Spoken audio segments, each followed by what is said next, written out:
नमस्कार, मैं हूं अखिल पाराशर। आप देख रहे हैं देश दुनिया की अहम खबरों का एक खास कार्यक्रम न्यूज फोकस।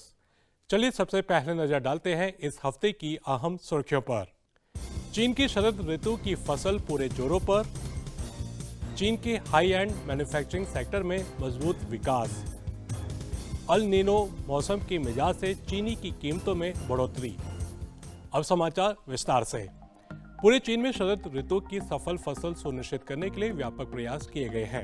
दरअसल जैसे ही शरद ऋतु आती है, ग्रामीण इलाके कटाई के लिए तैयार सोयाबीन, मक्का और चावल जैसी प्रचुर फसलों से भर जाते हैं। पूर्वोत्तर चीन के हेलोंगचांग प्रांत के हेहे शहर ने उन्नत कृषि तकनीकों की बदौलत पहले ही अपने सोयाबीन के एक महत्वपूर्ण हिस्से की कटाई कर ली है। वहीं पूर्वोत्तर चीन के चिलिन प्रांत के लीशु काउंटी में स्मार्ट रोपण विधियां शुरू की गई है, जिसके चलते मकई और सोयाबीन की पैदावार अधिक हुई है और किसानों की आय में बढ़ोतरी हुई है।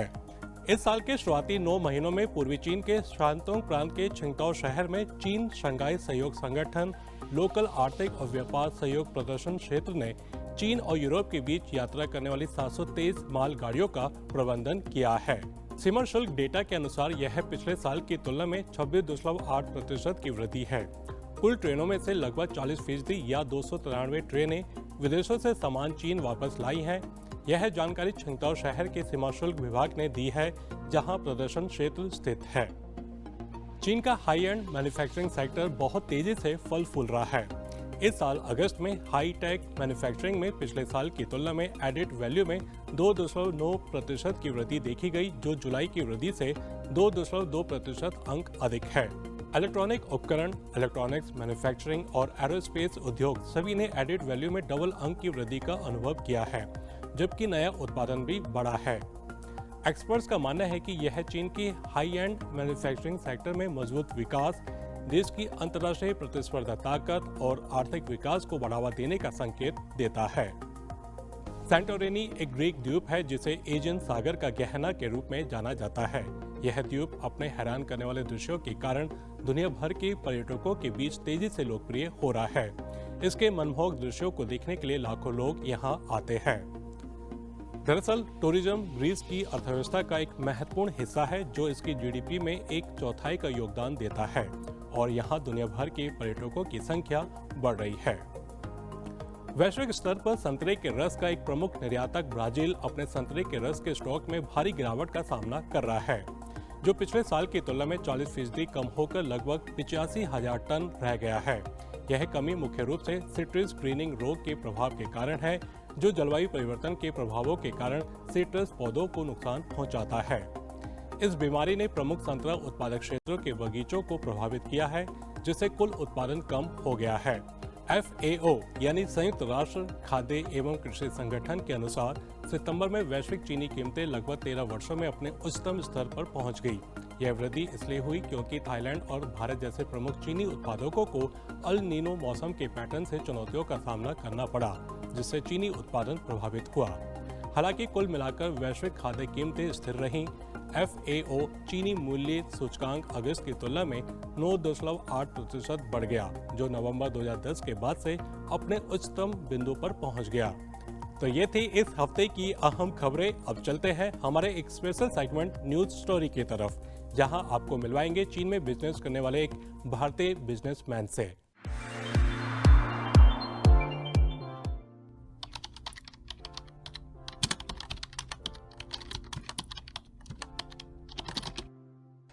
मैं 2008 में पहली बार जो है मैंने ये बिज़नेस खुद जब स्टार्ट किया, मैं नेपाल चला गया। तो आउट ऑफ द बॉक्स जो है ना, हमने हमारा कुछ काम था मेरे फादर का नेपाल में, तो वहाँ से हमने शोरूम स्टार्ट की। तो स्टार्ट करके जो है ना, वहाँ पे बहुत चाइनीज़ कस्टमर्स उस टाइम 2009, 2010, 11, 12 में बहुत चाइनीज़ क्लाइंट्स जो है ना वो आते थे। तो हमने चाइनीज़ भी उधर ही सीख ली। चाइना आने से पहले ही चाइनीज़ हमने नेपाल में सीख ली। उसके बाद हमारे क्लाइंट्स ने हमें जो है ना इनवाइट किया चाइना। पहली बार मैं चाइना आया 2011 में, और फिर 2012-13 में हमने यहाँ पे एग्जीबिशन शंघाई में जो है ना स्टार्ट की। तो उसके बाद धीरे धीरे आज तक जो है ना हम स्लोली ये जो है ना मार्केट ग्रो कर रहे हैं और इम्प्रूव कर रहे हैं धीरे धीरे।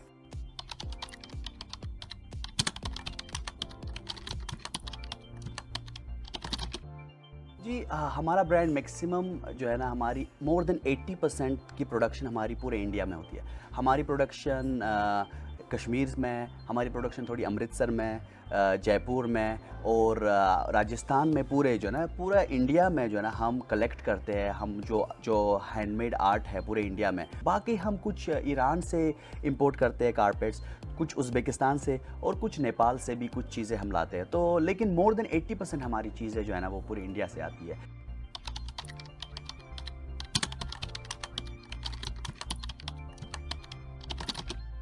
चाइना में स्पेशली लास्ट 10 इयर्स में इनकी जो पॉपुलेशन है, जिनकी जो मिडिल क्लास पॉपुलेशन है, वो ऑलमोस्ट जो है ना हर एक हमारी शॉल अफोर्ड कर सकती है। तो मैं कहूँगा कि बड़ी सिटीज़ में, let's say हांगझो, Shanghai, Beijing, Shenzhen, ये इस बड़ी सिटीज़ में जो है ना जो रिच क्लाइंट्स है, जो हाई क्वालिटी पश्मीना या हाई क्वालिटी शॉल्स, जो है ना हाई क्वालिटी कारपेट्स जो प्रेफर करेंगे, वो मैक्सिमम जो है बड़ी सिटीज़ में ज़्यादा है। लेकिन अभी लास्ट 2-3 सालों में हम second tier cities, third tier cities like Chengdu, Chongqing और जो हो गया बाकी जो है ना यूनान, इन सिटीज़ में भी हम फोकस करते हैं ताकि इन सिटीज़ तक भी हमारा आर्ट पहुँचे। With in last after Covid China में ज़्यादातर ऑनलाइन का जो काम है वो भी बड़ा हो गया। हमारा ऑनलाइन जो है शाओहोंगसू है, डोइन है, जो है ताओबाओ है, उन पे भी, क्योंकि हम मार्केट के साथ चलना चाहते हैं। देखिए पहले हमारी जो ऑफलाइन स्टोर्स है वो अभी भी बहुत है, लेकिन आपके लास्ट 5 सालों में, क्यों हांगझो में है, हांगझो तो ऑनलाइन का हब है अलीबाबा का, तो हमने यहाँ पे डोइन जो लाइव स्ट्रीमर्स है, वांगहोंग जिन्हें कहते हैं, उनके साथ कोऑपरेट करके देखा कि हमारी एक शॉप की 1 साल की सेल्स उनको 1-1.5 महीने में उनकी जो है ना बराबर होती है। तो लास्ट 4-5 सालों में स्पेशली कोविड के बाद ये मैक्सिमम हमारा बिजनेस का ट्रेंड 60 to 70% ऑनलाइन पे जो है ना ज़्यादा पसंद करते हैं लोग चाइना में। आपको पता है यहाँ का इंफ्रास्ट्रक्चर जो है बड़ा अमेजिंग है। पूरे चाइना में आज फॉर एग्जांपल हमारी रात को कोई शॉल बिक जाती है ऑनलाइन की, कल सुबह कस्टमर रिसीव करता है किसी भी शहर में। दिस वे ये सबसे बेस्ट मुझे लगता है कि चाइना में जो इंफ्रास्ट्रक्चर है, जो यहाँ की कोरियर जो जैसे काम करता है, जैसे यहाँ का जो है ना ऑनलाइन का जो कोरियर का सिस्टम चलता है, ये मैंने दुनिया में अभी मेरा जो ना बाकी जगहों पे भी बिज़नेस किया हुआ है। अभी भी मैं ऑस्ट्रेलिया में, नेपाल में और इंडिया में भी, लेकिन यहाँ का जो इस सिस्टम में अभी तक जो है ना यहाँ का मुकाबला नहीं।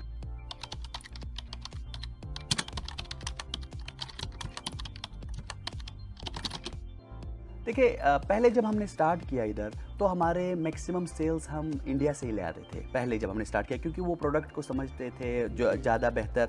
लेकिन धीरे धीरे जब हमने टाइम के साथ गुजरे, हमने देखा कि चाइनीज़ लोग वो अपने कल्चर को ज़्यादा बेहतर समझते, अपने कस्टमर्स को, अपने लोगों को, क्योंकि हमारा प्रोडक्शन उधर है लेकिन हमारा यहाँ जो सेल्स पीपल है, जो कस्टमर के साथ डील करना है, तो वो हमको लगता है कि पहली बात यहाँ पे जो कल्चर को समझते, अपने कल्चर को ये लोग खुद समझते। और चाइनीज़ स्टाफ जो है वो बड़ा शार्प माइंडेड है, ये बड़े तेज़ है और जल्दी सीख जाते हैं चीज़ें। तो हमने फिर जो है ना एक सिस्टम क्रिएट किया, एक सिस्टम ऐसे क्रिएट किया कि हम अपनी जो पूरी प्रोडक्ट्स की हमारी जो इन्फॉर्मेशन है, हमने वो पूरा जो है ना एक सिस्टम में रखा, ताकि जो नए एम्प्लॉयज़ आए उनकी ट्रेनिंग बराबर जो है ना एक तरह से हो। तो हमारी ट्रेनिंग पीरियड 3 मंथ्स की होती है। तो विद इन 3 मंथ्स जो है ना हमारी पूरी ट्रेनिंग पीरियड होती है, वो हम ट्रेन करते हैं स्टाफ को, और फिर उनको उसके बाद जो है ना कस्टमर्स के साथ इंटरेक्ट वो करते हैं। तो हमने देखा कि Chinese maximum Chinese staff with in 20 days, 15 to 20 days ये बड़े ऑलमोस्ट रेडी होते हैं। मोर देन 80% जो है ना चाइनीज़ स्टाफ। तो हमारे पास स्टाफ है मोर देन 40 ईयर्स ओल्ड के भी है, हमारे पास स्टाफ है 20, 24, 25 नई जो है ना न्यू बिगिनर्स। तो हमने एक कॉम्बिनेशन किया हुआ है कि जो मैच्योर्ड लोग हैं और जो यंग लोग हैं उनका, ताकि जो है ना जो मिल के जो है ना एक टीम, क्योंकि यंग लोग जो है वो हमें फ्रेशनेस देते हैं, नए आइडियाज़ देते हैं, और जो मैच्योर्ड लोग हैं वो हमें सिक्योरनेस देते हैं। तो पूरा हमने एक ऐसा टीम बिल्ड किया चाइना में कि ताकि हम दोनों कॉम्बिनेशंस एक साथ बनाएं। तो ये था आज का खास कार्यक्रम न्यूज़ फोकस। अभी इजाजत दीजिए, अगले हफ्ते फिर मिलेंगे इसी समय। नमस्ते।